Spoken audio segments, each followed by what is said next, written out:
Uma boa noite mais uma vez.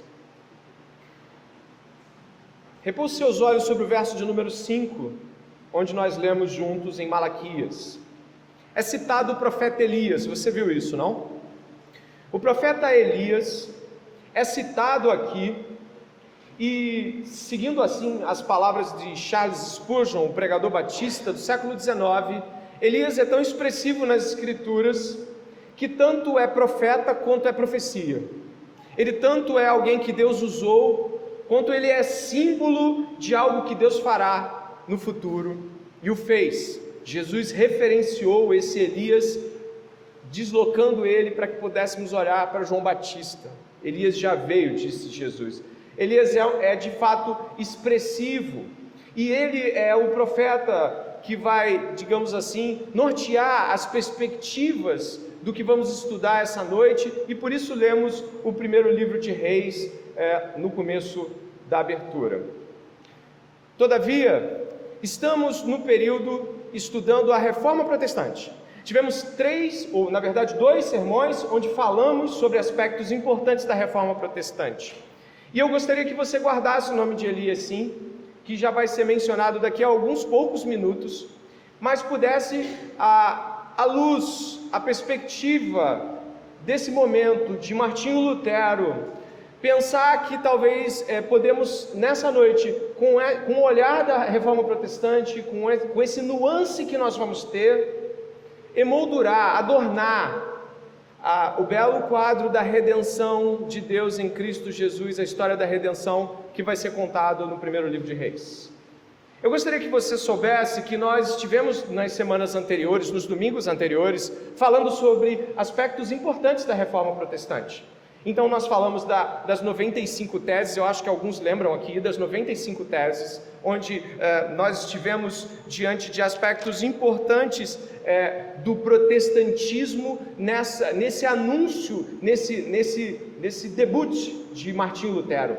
Nas 95 teses, Lutero aponta a sua pena contra as indulgências, contra a venda de perdão de pecados, contra a infalibilidade papal, contra toda uma série de perspectivas que estavam erradas naquele tempo. Ele não foi o primeiro.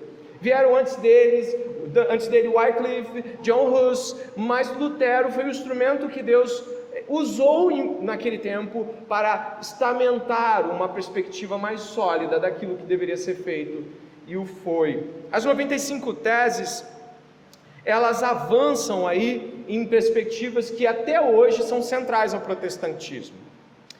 3 anos depois, ali 1520, nós temos Lutero diante de um outro grande desafio. O monge Martinho Lutero, católico até então, foi confrontado pela Igreja Católica a que revisse suas posições. Foi dado a ele 60 dias, uma bula, ou na verdade um documento, vindo do Vaticano, dizia a ele que se não se retratasse em 60 dias, ele iria sofrer a excomunhão.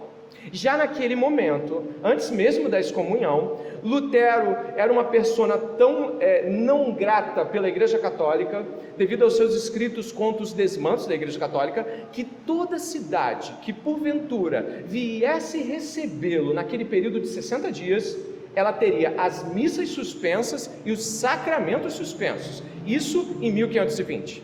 Lutero, então, ele representa para aquelas pessoas tanto um perigo para o estabelecimento da sua fé católica, quanto na verdade Lutero é digamos assim, um profeta de Deus, guardado as devidas proporções, lutando contra um império que é muito maior do que ele.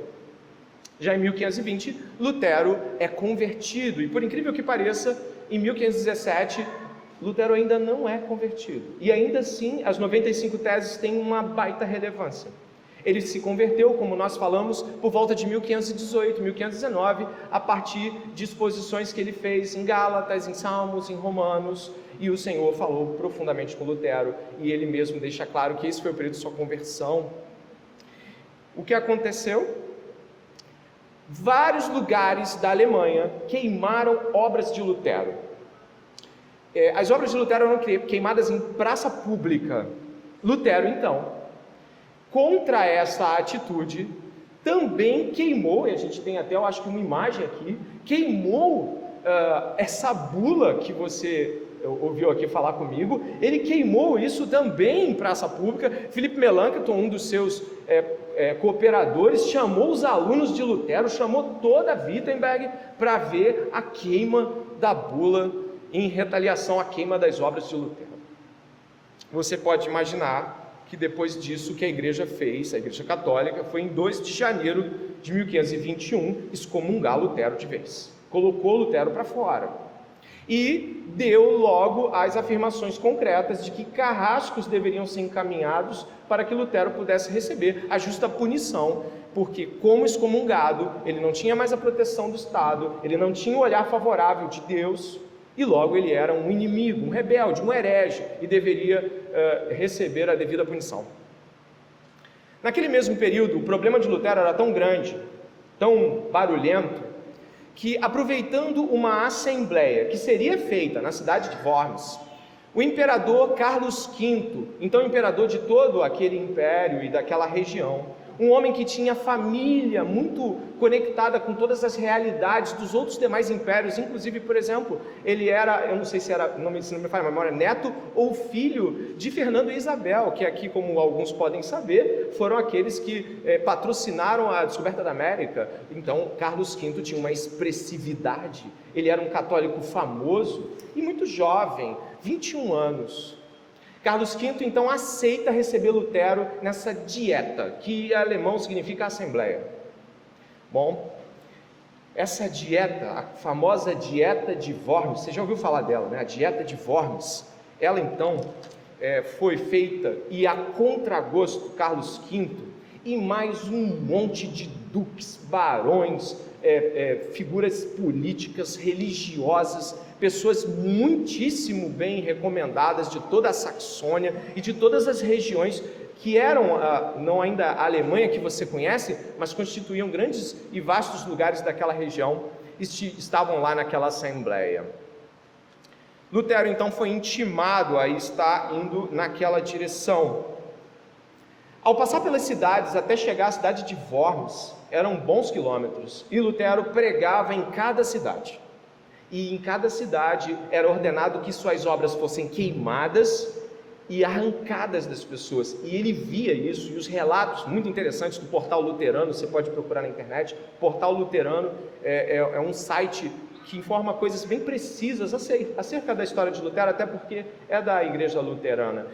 E fala que Lutero temeu. Você imagina, você está passando pela cidade, estava com 5 amigos, talvez o mais importante que você conheça seja Amsdorf. Ele estava com 5 amigos e discípulos, e ele via as pessoas arrancando da mão, e as obras eram queimadas, jogadas, lançadas. Isso dava medo nele. Ele deixou claro: eu estou com medo.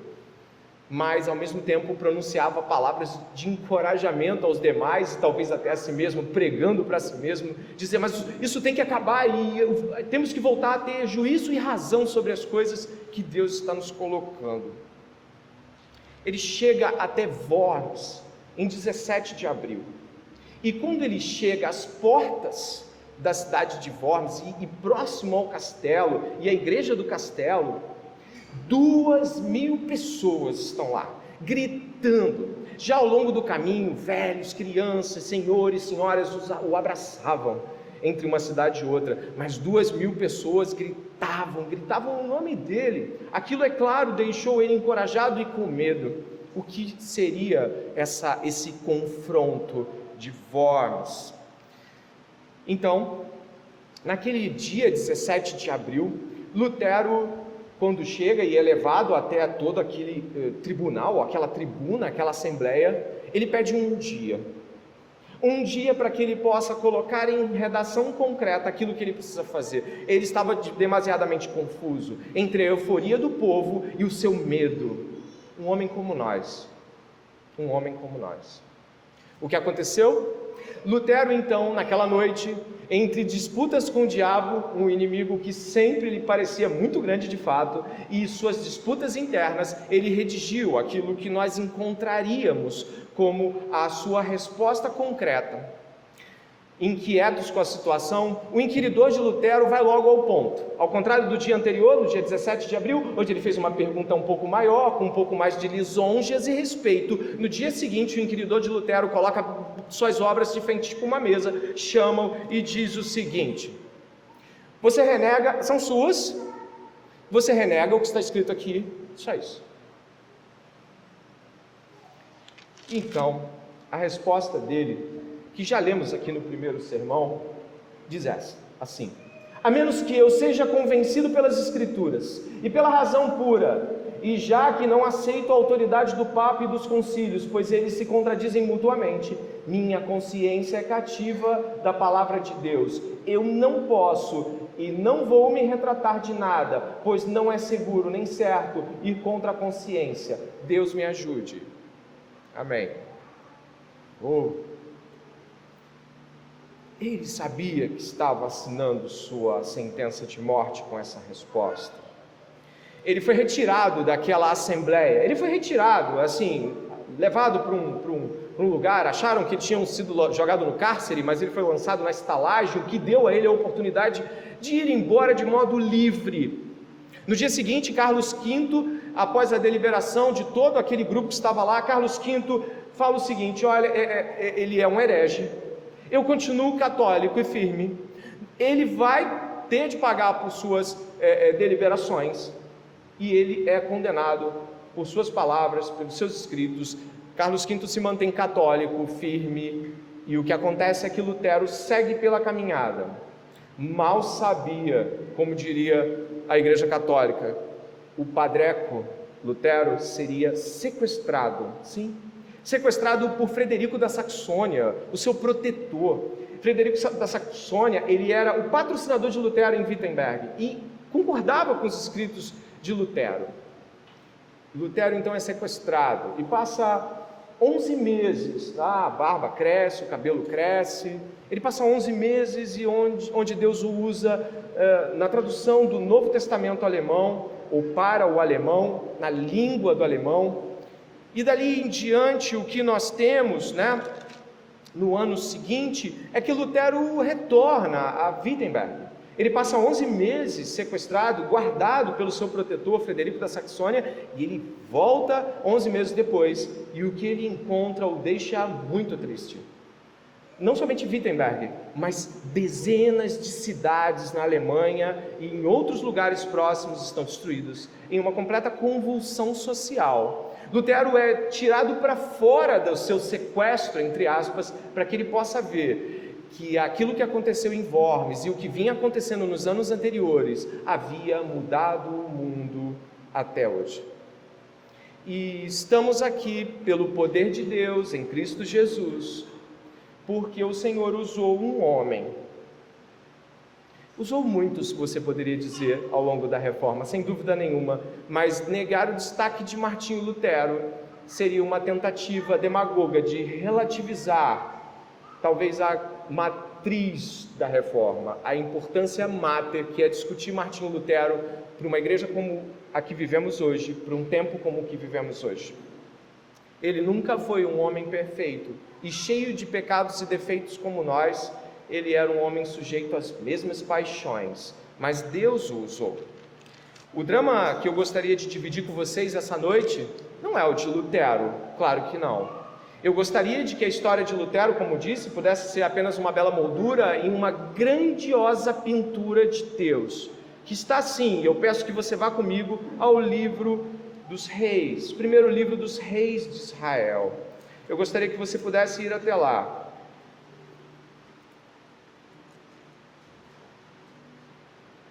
E a partir deste compartilhamento, você pudesse entrar nessa história, deixar-se conduzir pelo Espírito Santo, para compreender a grandeza da bondade, soberania e do amor de Deus em Cristo. Elias é o nome que você encontra logo no capítulo 17, observe por favor. Elias, o tisbita Elias, de uma cidade que muitos até hoje têm até dúvida onde é que ficava essa cidade. Um homem parece sem pai nem mãe no sentido genealógico, ele não tem expressividade, ele é alguém que aparece ali no cenário, ele aparece do nada, Deus o levanta do nada. E Elias é um personagem que para nós vai nos fazer perceber como Deus pode usar pessoas e de que modo grande isso fica claro ainda na fraqueza da nossa humanidade. Dê uma olhada, por favor, no capítulo de número 17. Elias é um personagem que surge no capítulo 17, e ao longo do 17, do 18, do 19, depois do 20, enfim, Elias não para de aparecer, mas 17, 18 e 19, nós temos um confronto desse Elias com Acabe, Jezabel e 450 profetas de Baal. Essa cena é conhecida, e eu gostaria de compor esse cenário com você. Se você conhecer a palavra de Deus já aqui, vai ser muito bom. Se você não conhecer, preste redobrada atenção. Aqui no capítulo 17, nós encontramos Elias recebendo de Deus uma direção, e o capítulo 17 começa assim: Então Elias, o tesbita dos moradores de Gileade, disse a Acabe: Tão certo como vive o Senhor, Deus de Israel, a quem eu sirvo, não haverá orvalho nem chuva nos próximos anos, a não ser quando eu disser. Então a palavra do Senhor veio a Elias dizendo: Saia daqui, vá para o leste e esconda-se junto ao ribeiro de Querite, nas imediações do Jordão. Você beberá a água do ribeiro, e eu ordenarei aos corvos que sustentem você naquele lugar. Elias, então, o profeta do norte, da Israel dividida. Sim, Israel está dividida. Já há algum tempo, naquele período, Israel é Reino do Norte e Reino do Sul. Essa divisão de Israel confere nas escrituras profetas que anunciam a palavra de Deus para ambos os grupos. Aqui Elias está anunciando para o norte. A primeira noção que eu gostaria que você tivesse é de que Deus levanta Elias do nada, e as coisas que Deus faz através de Elias são espetaculares. Ele é o primeiro, talvez o primeiro grande profeta de uma série de profetas que você vai encontrar no Velho Testamento. Ele dá o norte desses que serão profetas como ele. E a primeira coisa você encontrou aqui: Deus os usou para dizer: não vai chover, não vai chover. E parou de chover por 3 anos. Isso era um juízo de Deus contra o reinado maligno e idólatra de Acabe, que havia casado com Jezabel, também ímpia, também de outra nacionalidade, e estavam adorando Baal e Acera, uma outra deusa. Haviam postes ídolos, e as coisas eram terríveis naquele tempo, em termos do que era poste ídolo. A visibilidade disso, eu não quero nem citar aqui, você procure depois, mas isso estava espalhado por Israel. Elias é levantado e diz: não vai chover. Já começa dizendo: não vai chover, e para de chover. Em seguida Deus fala: vai para lá que eu vou te sustentar com água de rio, e corvos vão trazer comida para vocês. Isso é impressionante. Isso já nos deixa assim assustados com como Deus pode agir quando Ele quer operar os seus meios. Se você der uma olhada no capítulo 17, verso 9, diz assim: levante-se e vá para Sarepta, que pertence a Sidom, e fique por lá. Ali ordenei uma viúva que dê comida para você.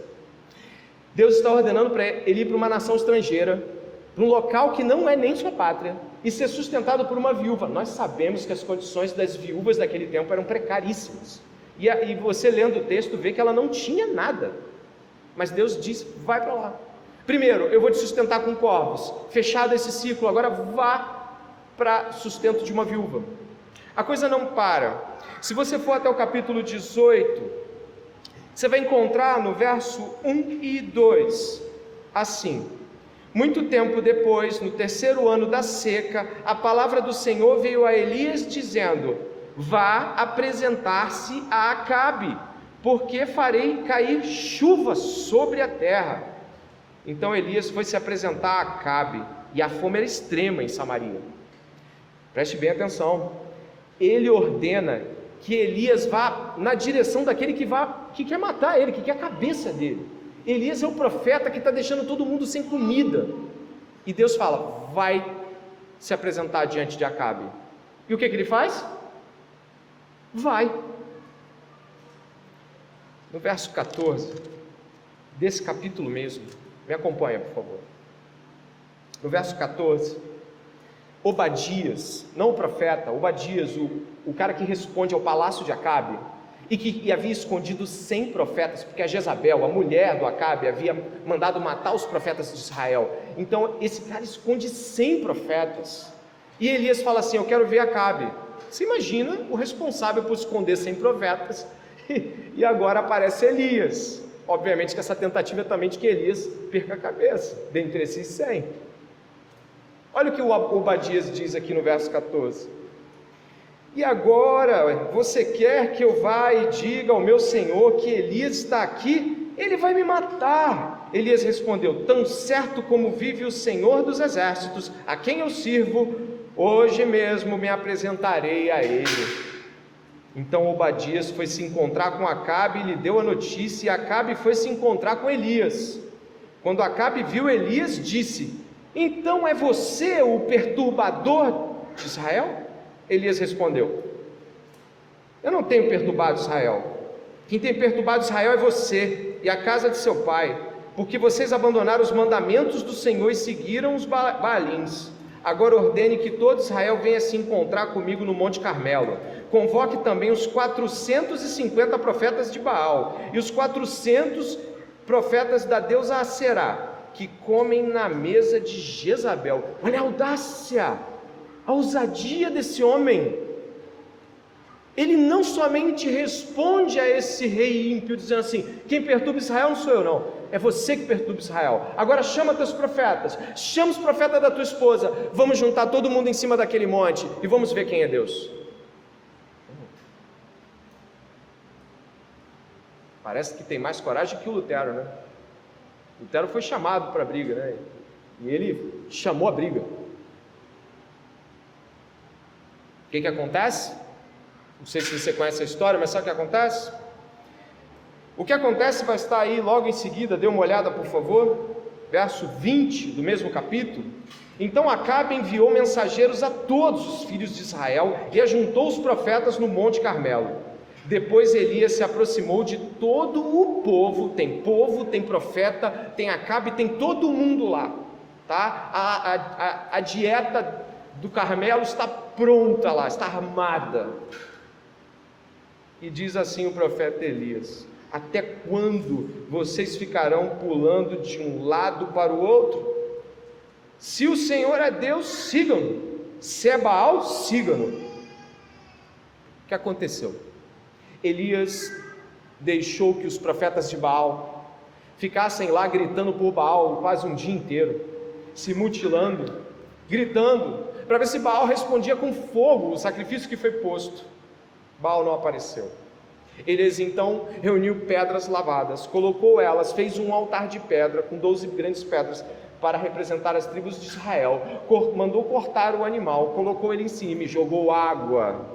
Lembrando, o desafio era: o Deus que é Deus manda fogo do céu. Então, olha o que acontece no verso de número 36.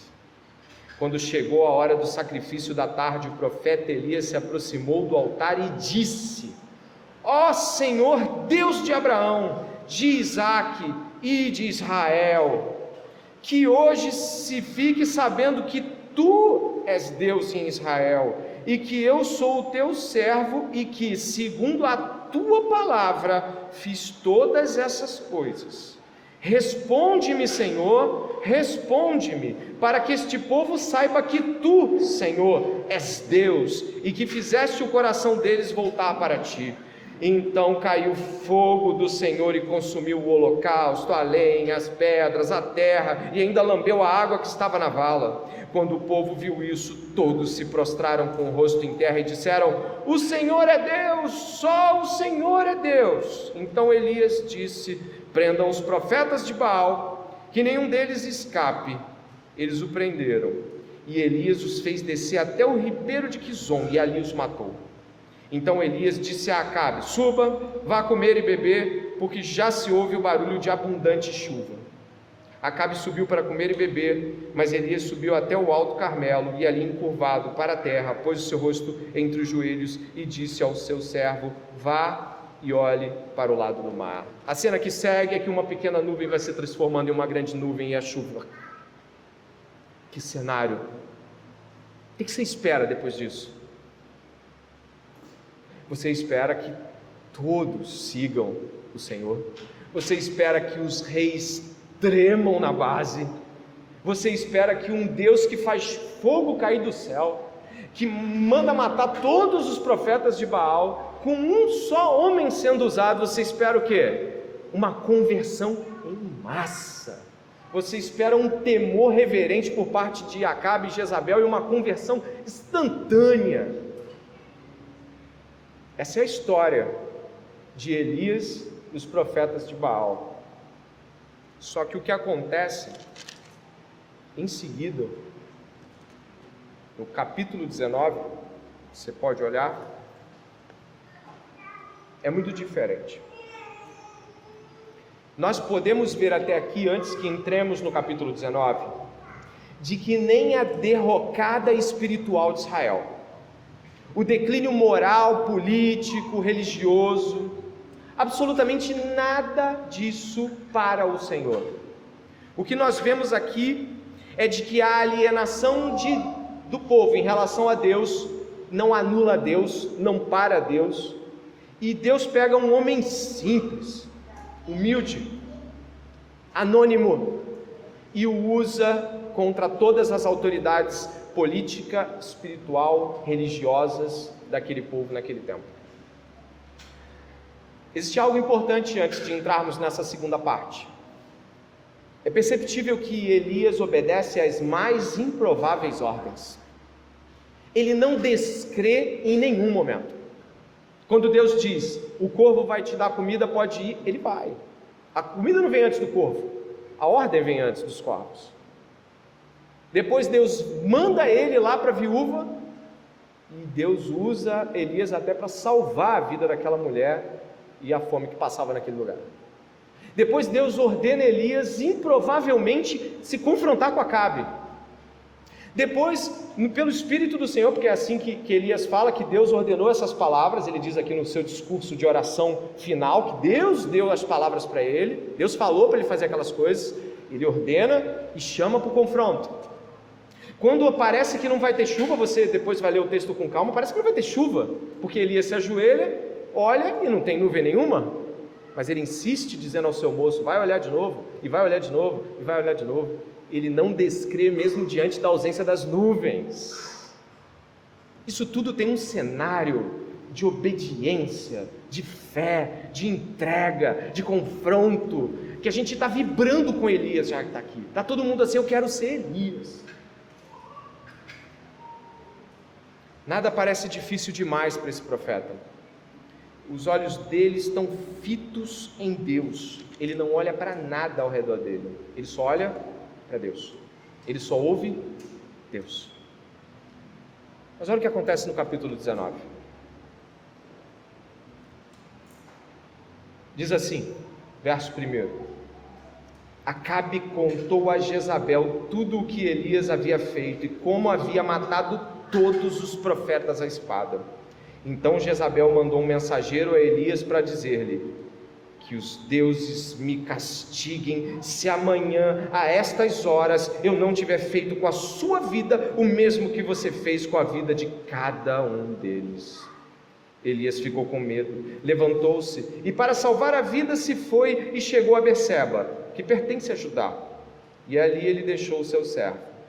Ele mesmo, porém, foi para o deserto, caminhando um dia inteiro. Por fim, sentou-se debaixo de um zimbro, sentiu vontade de morrer e orou: basta, Senhor, tira a minha vida, porque eu não sou melhor do que os meus pais. Deitou-se e dormiu debaixo de um zimbro. O que aconteceu? A gente só virou alguns versículos. O que houve com Elias? Estava tudo tão bem, a história estava tão heróica. Ele estava nos dando tantos estímulos para confrontar as falsas religiões e os impérios satânicos do nosso tempo. O que houve com o profeta? O que houve com Elias?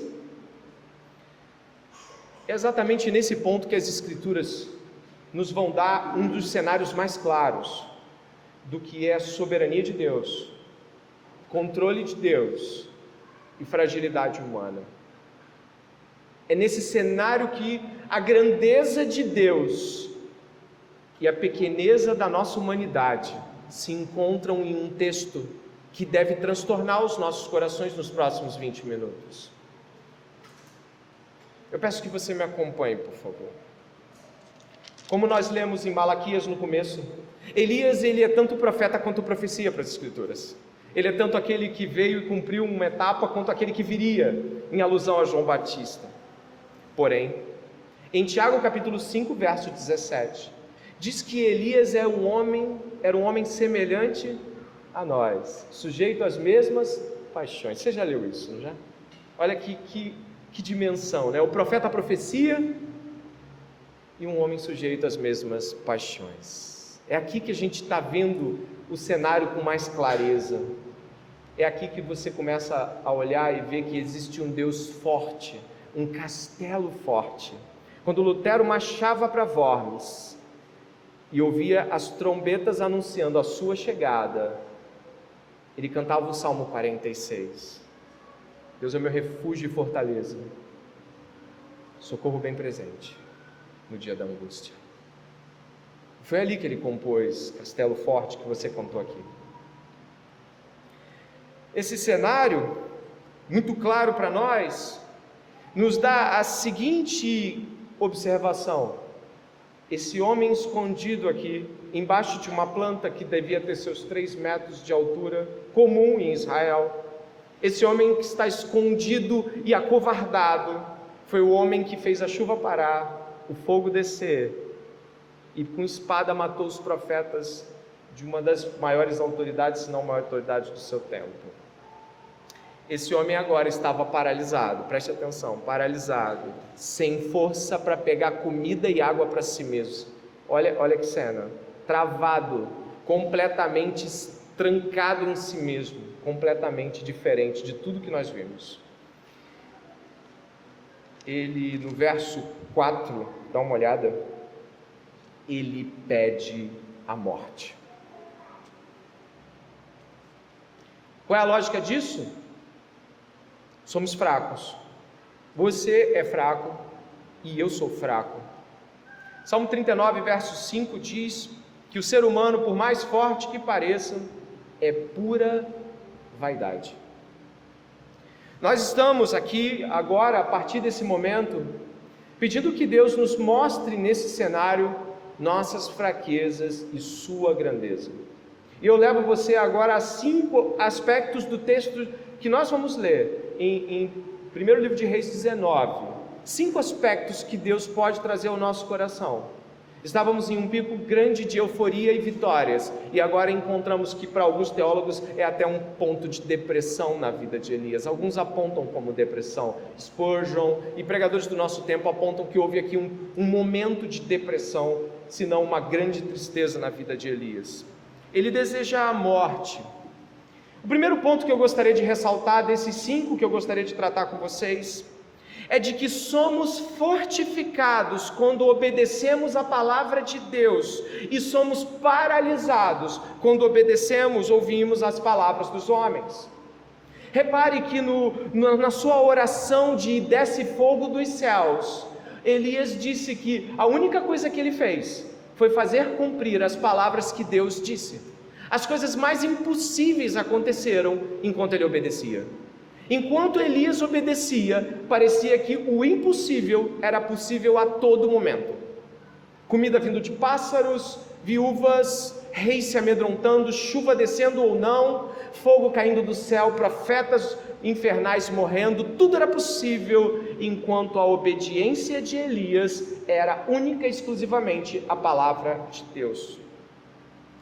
Mas quando ele ouviu a palavra de Jezabel e creu, fugiu, como um desesperado e pediu a própria morte.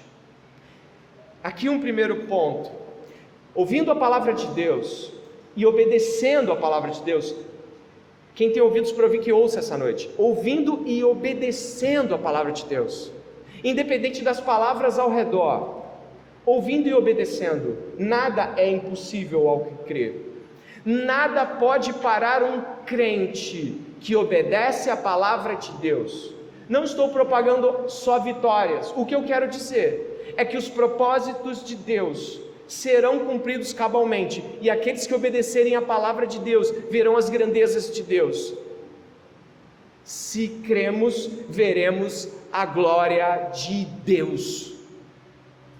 E quando Jezabel também promulga uma palavra de morte, Elias crê, e ele crê para a própria morte dele, para a própria destruição dele.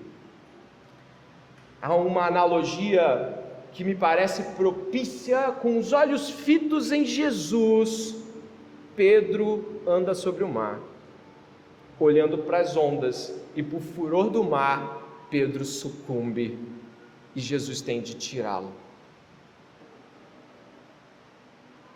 Esse é o primeiro ponto que eu gostaria de deixar. Precisamos crer e obedecer, independente do cenário ao nosso redor, independente das circunstâncias ao nosso redor, independente das falsas profecias de destruição, morte e tudo mais que aqueles que não creem no Senhor possam dizer. Cremos e obedecemos, e isso traz o aspecto mais significativo da vida de um crente. Ele é um servo obediente, ele obedece, crê e segue. O segundo ponto que eu gostaria de ressaltar: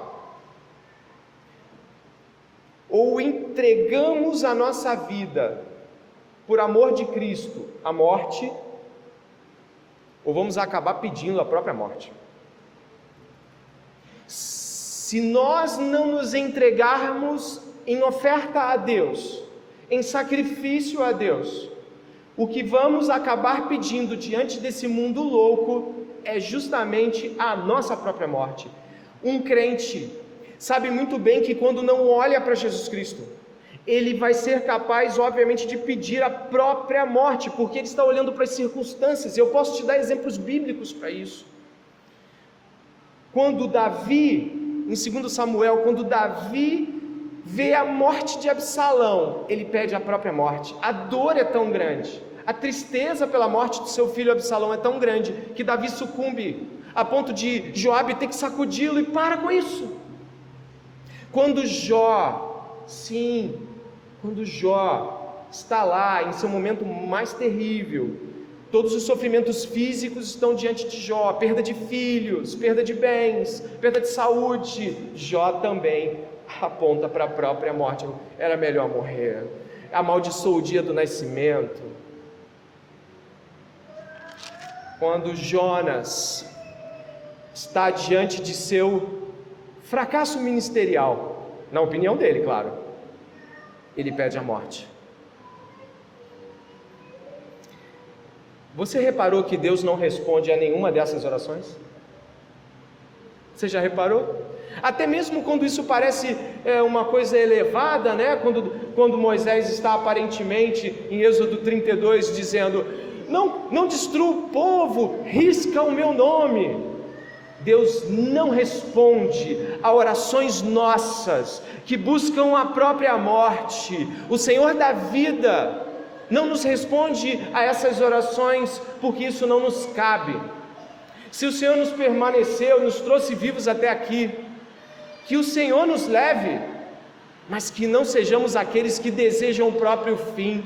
Se o Senhor nos levou até agora, existe algo para ser feito, existe algo para ser vivido.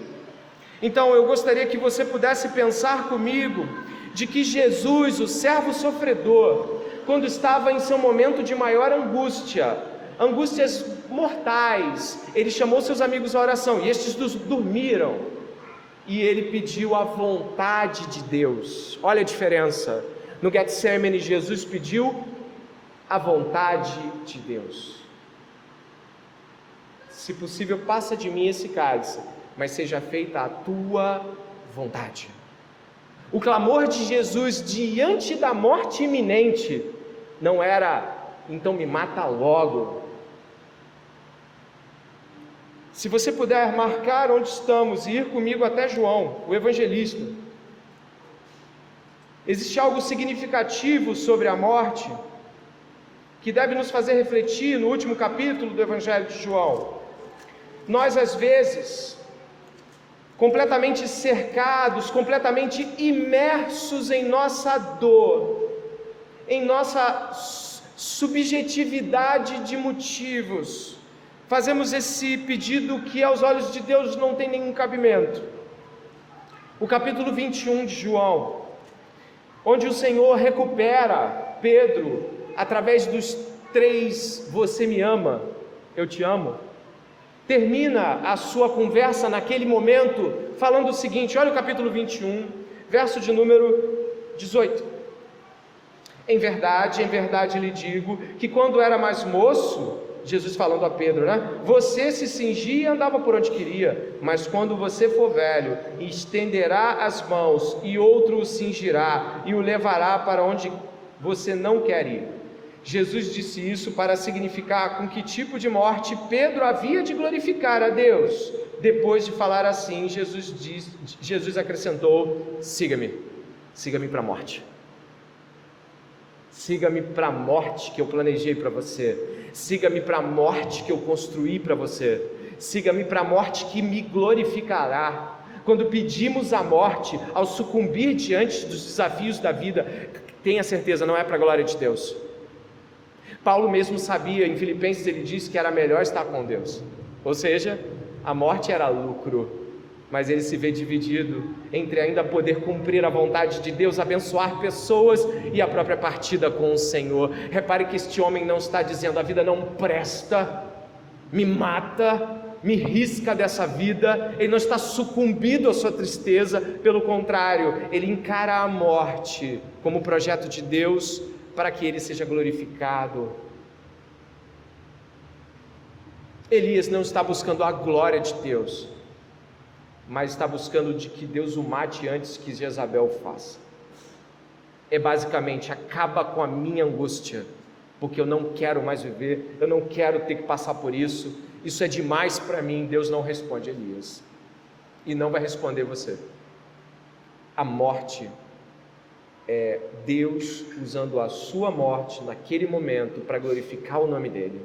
Talvez sejam mortes que a gente nem imagina. Eu acho que se tem um aspecto irônico aqui, eu gostaria que você pudesse perceber, é que Elias não vê a morte. Ele é levado pelo Senhor, ele não prova a morte. Isso demonstra com clareza de que os planos do Senhor são excelsos. Esse homem está com medo de quê, gente? Está com medo de quê? De morrer. E você que já leu a história de Elias, ele morre. Você entende? Depois está lá conversando com Jesus no Monte da Transfiguração. Não sabemos os planos do Senhor. Então, se você está no fel de angústia, tristeza, depressão, ou está frustrado com a vida, está arriado, completamente submerso em sua tristeza, não peça a morte, peça a vontade de Deus. Peça que Deus te carregue para os bons propósitos dEle, que Ele levante você,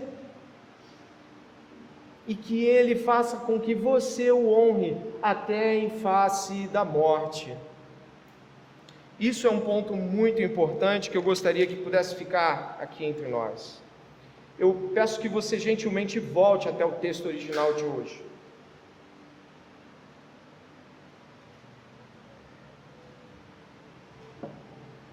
Permita que Deus faça aquilo que veio fazer no seu coração. Estamos em um tempo de profundas dores, tristezas, depressões, pessoas afundadas em si mesmo, submersas em seus próprios desesperos. Olha o que Deus está falando aqui sobre glorificar a Deus com a própria morte, parar de pedir a morte, parar de clamar para Deus levar. Isso é muito sério. Deus tem propósitos no que fala aqui hoje, Ele não joga suas palavras ao vento. O terceiro ponto que eu gostaria de levantar para vocês aqui está no 19:9 de Reis aí, ó. Ali Elias entrou numa caverna onde passou a noite, e eis que a palavra do Senhor veio a ele e lhe disse: o que você está fazendo aqui? A resposta de Elias traduz a realidade do que ele está vivendo, mas incrivelmente não responde à pergunta do Senhor. Você vai ver que Elias não responde, ele tenta se justificar. Como todo mundo que está triste demais para perceber que Deus pode resgatá-lo, como todo mundo que está triste demais para perceber que Deus está agindo e é soberano, Elias também não percebe. E a resposta de Elias é a seguinte: ele respondeu, verso 10: tenho sido muito zeloso pelo Senhor, Deus dos exércitos, porque os filhos de Israel deixaram a tua aliança, derrubaram os teus altares e mataram os teus profetas à espada. Só fiquei eu, e eles estão querendo tirar-me a vida. A resposta de Elias, que já se desenha no verso 3, olha o verso 3, a resposta de Elias, que já se desenha no verso 3, com um homem fugindo para a sua autopreservação, fugindo para que ele não morra, continua com uma comparação orgulhosa no verso 4, sabe, a comparação de Elias no verso 4 é extremamente cheia de autocomiseração. Como diria Timothy Keller, é o orgulho ao contrário, o ego inflado. É mais ou menos: eu não sou tão bom quanto os meus pais, eu não sou melhor que eles. É um tipo de iniciativa pessoal, de ao comparar a sua miséria com outras pessoas, se ver merecedor da sua miséria. Isso parece fazer sentido para quem está em sua própria miséria, mas não traz respostas aos desafios do coração. No verso 10, observe, você vai ver que ele tem uma visão elevada de si mesmo. Ao mesmo tempo, é um paradoxo, você viu? Lá no verso 4 ele não é nada.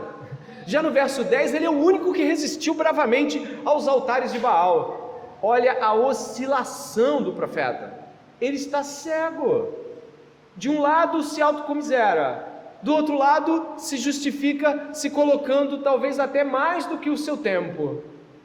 Ele está completamente desequilibrado. Aqui vemos também que Elias se justifica por meio de suas obras. Eu fiz tanta coisa e agora querem me matar. Como é isso? Ele não entende os propósitos de Deus quanto ao fato de que Deus não em nenhum momento nos diz promessas de preservação de vida. Em nenhum momento Deus fala que se fizermos tudo certo a gente não vai sofrer pelo nome dele. Muito pelo contrário, as realidades anteriores a Elias são contrárias à fala dele. Ele tem Davi como exemplo. Ele sabe muito bem que Davi passou anos e anos padecendo sobre a perseguição de Saul. Então ele tem exemplos que podem fundamentar de que ele não está vendo as coisas pelo ângulo certo, mas ele já não está vendo pelo ângulo da Bíblia. Ele está olhando para si mesmo. E repare que toda a resposta dele é centrada em si mesmo. Tudo que ele responde está absolutamente centrado em si. O propósito de Deus, a soberania de Deus, a vontade de Deus e o que Deus está fazendo através da vida dele não são contados. Ele não consegue se alegrar com as coisas que Deus fez. O nome de Deus foi honrado, glorificado e magnificado diante da morte dos profetas de Baal, da chuva que vem, da chuva que vai, da viúva que é salva. Nada disso parece resgatar Elias. Ele está nele. Ele está em sua própria dor, em suas próprias justificativas. É assim que nós ficamos quando não olhamos mais para o Senhor. Em comparações, sou pior, sou melhor, sou pior, sou melhor. Em autocomiserações e em um estabelecimento de justiça que nos faz perceber que não deveríamos estar sofrendo assim. Caminhe comigo, a gente está terminando. E no verso 19 e 10 ainda, uma das coisas mais evidentes daquelas pessoas que estão submersas em suas tristezas e autocomiserações injustificáveis. Eu sou sozinho. Eu sou só tem eu. Não tem mais ninguém. Essa visão de solidão exclui, preste atenção, o próprio Deus. Deus está falando com ele e ele não consegue ver isso como algo pessoal. Ele não consegue identificar a pessoa de Deus como alguém para ele. E eu gostaria que você pudesse pensar em como Deus vai tratar Elias, porque é assim que Deus vai tratar a gente também. Dê uma olhada, de que as primeiras movimentações de Deus diante do cansaço físico e esgotamento de Elias são lhe dar comida, verso 5. Depois Deus faz isso mais uma vez, no verso 7. Deus está alimentando o corpo para que ele possa responder sabiamente, ou pelo menos está ali, de fato. Em seguida, dê uma olhada, Deus deixa Elias desabafar a mesma ladainha 2 vezes. Deus faz a mesma pergunta: o que você está fazendo aqui? É mais ou menos, você não devia estar aqui. Por que você está aqui? Você está fazendo o quê? E Deus faz a mesma pergunta 2 vezes. Elias é incapaz de mudar a resposta. A gente vê a mesma resposta no verso 10 e vê a mesma resposta no verso 14. Observe, por favor.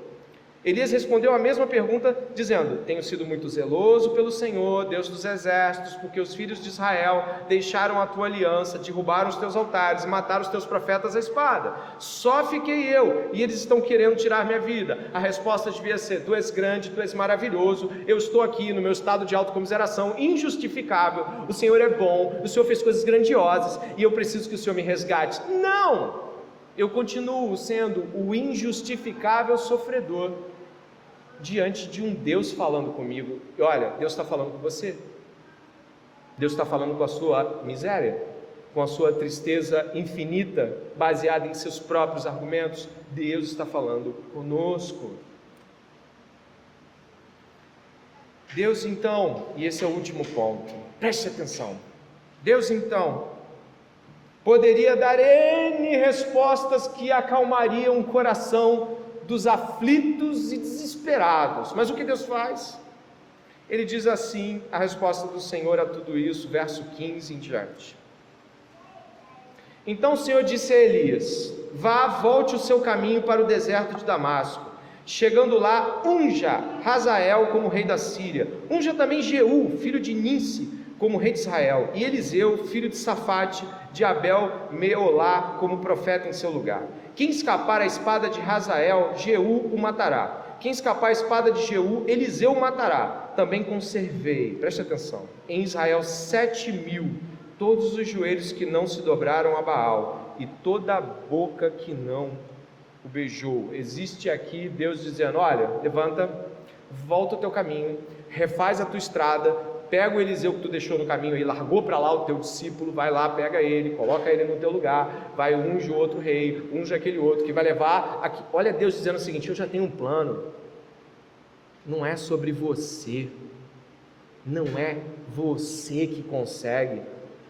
Quando Deus mostra o seu plano de ação, fica muito claro que nos acovardamos pelos nossos planos de covardia, pelas nossas buscas por controle, pelo nosso modo de estabelecer a vida mediante os nossos próprios interesses e medos, não só interesses, medos.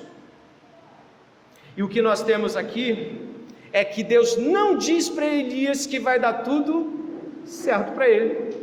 Deus não diz para Elias que vai levá-lo em uma carruagem de fogo. Deus não diz para Elias que ele vai sobreviver à ameaça de Jezabel.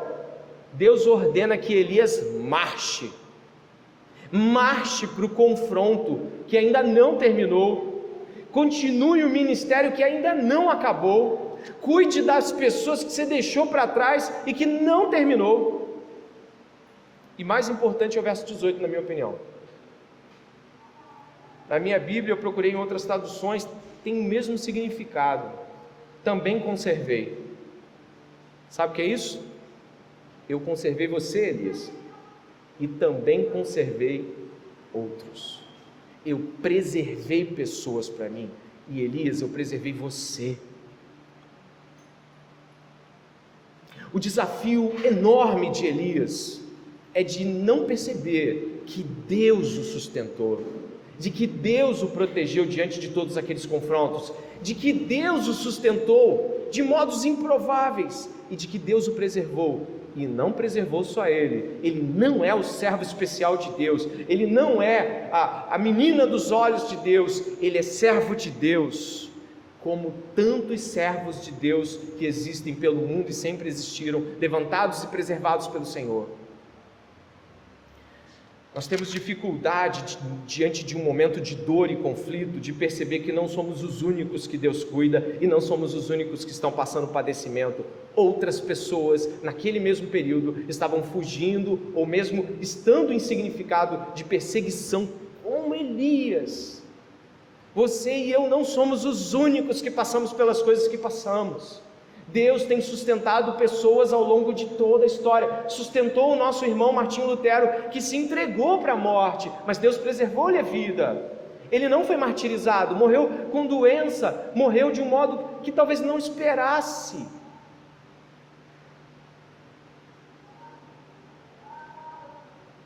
Deus nos reserva para os seus propósitos. Quero terminar por aqui. Nunca, em hipótese alguma, Deus vai preservar eu e você de qualquer coisa que Ele não tenha preservado o seu filho. Estaremos diante da morte como cristãos, como aqueles que seguem Jesus, que foi e subiu o Calvário e o Gólgota e morreu. Nós precisamos ter essa sentença de morte sobre nós, para que a vida de Jesus esteja em nós. Nós precisamos entender que essa é a realidade. Ao invés de estarmos tão presos nas coisas que o mundo pode nos fazer, a gente se apega à cruz e morre. Eu fecho com uma leitura de um evangelho.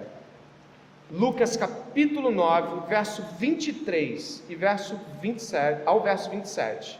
Sem explicações, somente a leitura desse trecho. Lucas 9.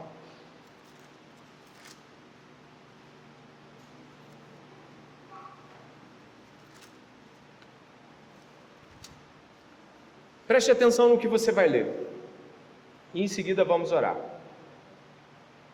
Lucas 9, leia observando, eu vou ler em voz alta, você com os olhos, verso de número 23, Jesus dizia a todos: se alguém quiser vir após mim, negue a si mesmo, dia a dia tome a sua cruz e siga-me. Pois quem quiser salvar a sua vida, a perderá. E quem perder a vida por minha causa, esse a salvará. De que adianta uma pessoa ganhar o mundo inteiro se vier a perder-se ou causar dano a si mesmo? Pois quem se envergonhar de mim e das minhas palavras, dele se envergonhará o Filho do Homem quando vier na sua glória e na glória do Pai e dos santos anjos. Em verdade lhes digo que alguns dos que aqui se encontram não passarão pela morte, até que vejam o reino de Deus. Entregue a sua vida a Jesus Cristo. Ore comigo nesse momento, estando você em fel de tristeza, angústia, amargura, depressão, ou estando você extremamente elevado, achando que nada vai te abalar. Certamente Deus tem algo a falar conosco nessa noite.